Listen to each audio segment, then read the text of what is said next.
follow me on this. Mark Hamill couldn't be here last week because of the snowstorm.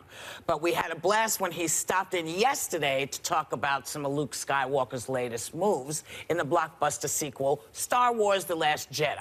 Check it out.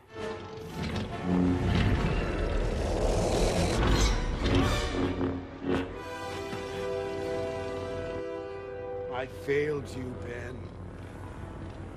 I'm sorry. I'm sure you are. The Resistance is dead. The war is over. And when I kill you, I will have killed the last Jedi. Amazing. Every word of what you just said was wrong. Please welcome Mark Hamill.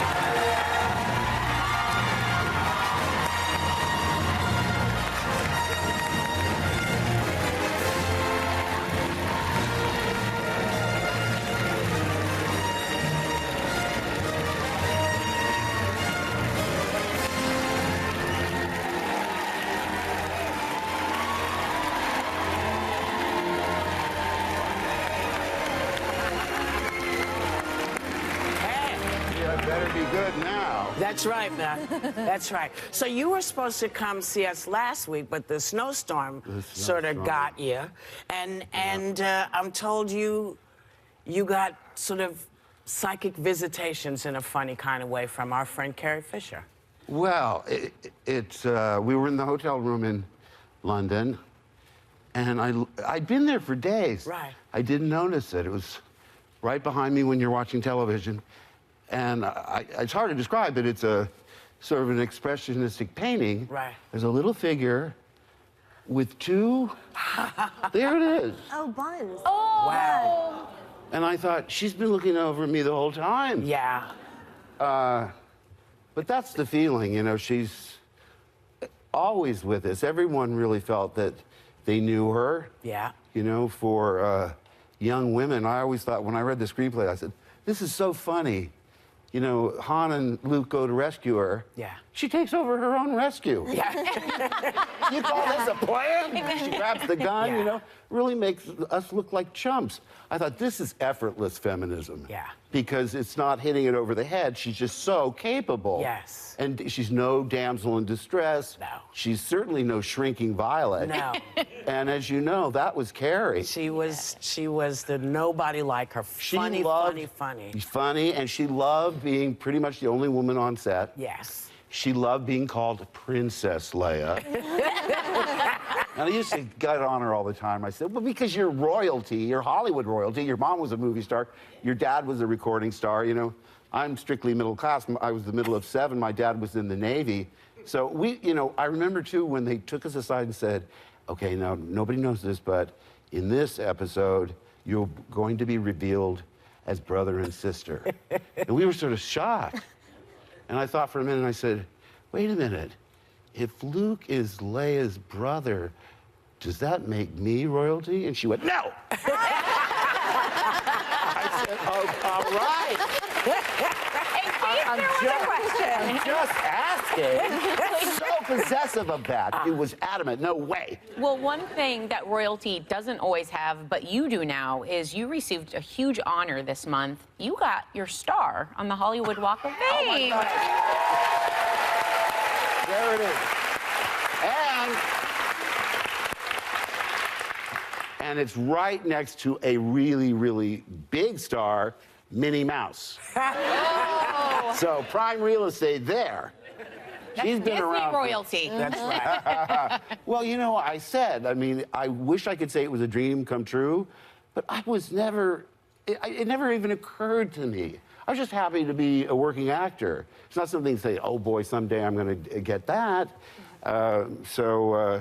It's been just a joy. We never expect to come back. You know, we had a beginning, a middle, and end. And George says, I'm not going to do 7, 8, 9. I don't want to do these things when I'm in my 70s. So when he said he wanted to have a meeting with Carrie and I and my wife said, what if he wants to do another trilogy? I just laughed at her. I should know by now. She's always right. But as Sarah was saying, Star Wars is I mean, to say it's an epic worldwide phenomenon is putting it very mildly. My own brother had Star Wars vows in his wedding, my brother Jimmy, because he's such a huge fan. It was included in other vows, but yes. When you first got the script in 1977, A New Hope, could you ever have predicted it would have turned into this? Yes. Yes. No. No, I mean, that's almost a rhetorical question. Of course not. I thought it would be popular because it had humor. Most science fiction was very dry and serious. Yeah. This one, I said, oh my God, they have robots arguing over whose fault it is. And a big furry dog creature flying a spaceship, you know, wearing no pants. I mean, yes, this is innovative as hell. But here's the interesting thing, Megan. I auditioned with a screen test. I didn't get the script until I'd gotten the part. They said, we're sending the script over, and you're Luke, and or did they say that? Because I thought when I tested, Harrison was the leading man guy. Right. I was sort of the annoying sidekick. I thought for sure it's going to be through his eyes. So when I got the script, and by the way, at the time it was The Adventures of Luke Starkiller. They changed the name later. Yeah. I'm reading this thing, and I said, well, wait a second. Well, Harrison must be Luke Starkiller because he's a handsome leading man, great actor, and I'm reading this thing. I'm telling you, nothing prepared for me for it. It was like The Wizard of Oz more than it was traditional science fiction because there was a princess and a wizard and a farm boy and a pirate. It just, and like I say, even without John Williams' music and all those special effects, it had, oh my gosh, he elevates every scene he does. There's a feature, by the way, on the new DVD. Yes. Where you can click on it and watch the movie with no sound effects, no dialogue, just John's music. Which, what an experience, because a lot of times you're aware of his score, but a lot of times you say, wow, I didn't even realize the underscore here. It's just quite an experience. So in The Last Jedi, Luke disappears from his robe, you know. Now, look. What is going on? Okay? What the hell is going on now? Wouldn't I love to know? And also, I have fun with people on social media because someone said, hey, if you really disappeared totally, wouldn't your mechanical hand clank down on the rock? Yeah. So I said, I'm going to glom onto that. And my theory is that he just transported somewhere else. Yeah, he took it with him. Left his robes behind and transported to a nudist planet. So. Couldn't just be a planet. Well, It had to be a nudist planet. Mark, you have to... You're lots of fun, and somebody said you hadn't been here before, so please, you have to come back, because there's much more to talk about. Sure, I'd love it. Thank you for coming, Dad. Thanks to Mark Hamill. Star Wars The Last Jedi is available on Blu-ray now, and you know what?